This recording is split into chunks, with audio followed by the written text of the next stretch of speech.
floating like an emerald teardrop between the waters of the Atlantic Ocean and the Caribbean Sea, is the island nation of St Lucia.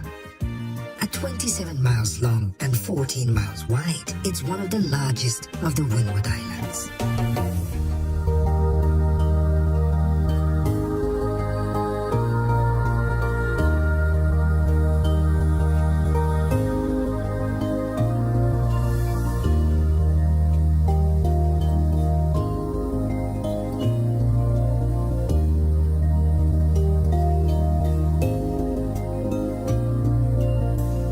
Named in honor of St Lucia of Syracuse by early French colonists, you may be surprised to learn that this is the only country on the planet named after a woman.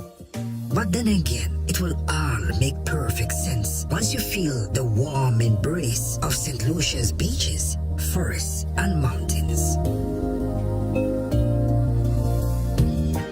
St Lucia has long been a place of shelter, a surrounding maze of hidden coves and bays, providing safe harbors throughout the ages.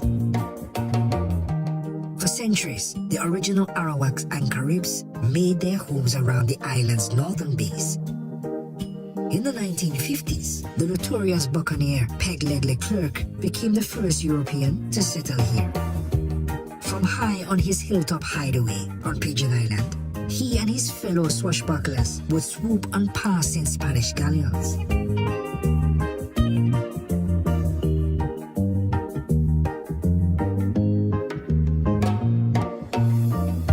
After the pirates came the plantations and the bittersweet years of sugar and slavery. Between the 17th and 19th centuries, St Lucia was pulled back and forth 14 times between the French and British before finally gaining her independence in 1979. While the British brought their rule of law, the French blessed the island with a sense of style that mixed perfectly with the Carib and African cultures. For St Lucia has always been a place of creation. Right in the heart of the capital, Castries, the main square pays tribute to two of the island's Nobel Prize winning sons. Relax in the shade of the 400-year-old monkey pod tree and take in the soft pastels of the surrounding streets.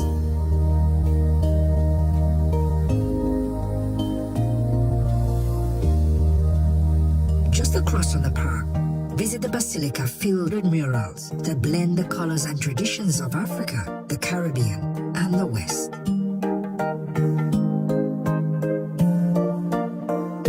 At the Central Market, taste the fruits of this island's rich volcanic soil.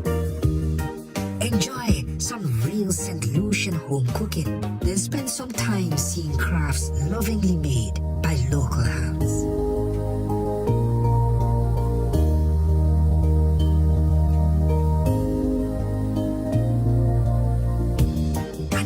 Miles to the south, the creation story continues at Udovic's Art Studio. Watch as master carvers transform tree roots from deep in the forest into sensual works of art, a true collaboration between Mother Nature and man.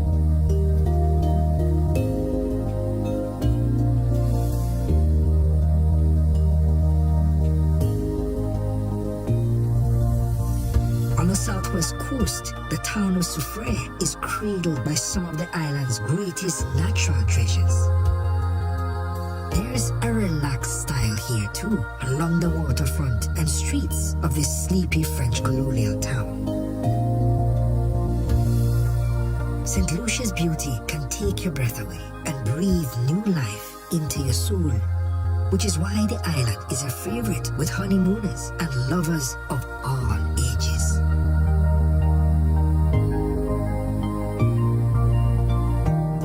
Short boat ride from Soufrière to one of the island's finest resort beaches, Anachastane. Stay right by the sands, which are caressed by the warm Caribbean Ocean, or stay high on the hill when the island's iconic peaks of Petit and Gros Piton feel so close you can almost reach out and touch them.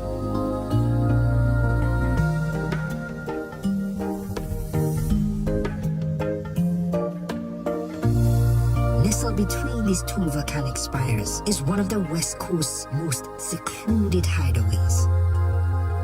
At Sugar Beach, fine sands, crystal waters, and some of the island's sweetest views await.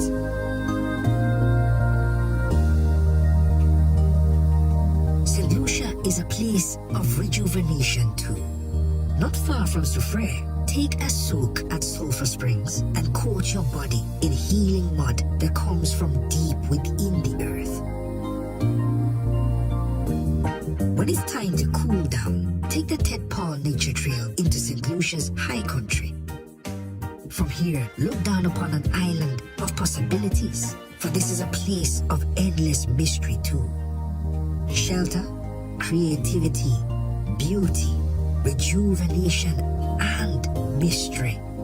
These are the things that make this island so easy to love. So come and feel the embrace of one of the world's greatest islands, St. Lucia.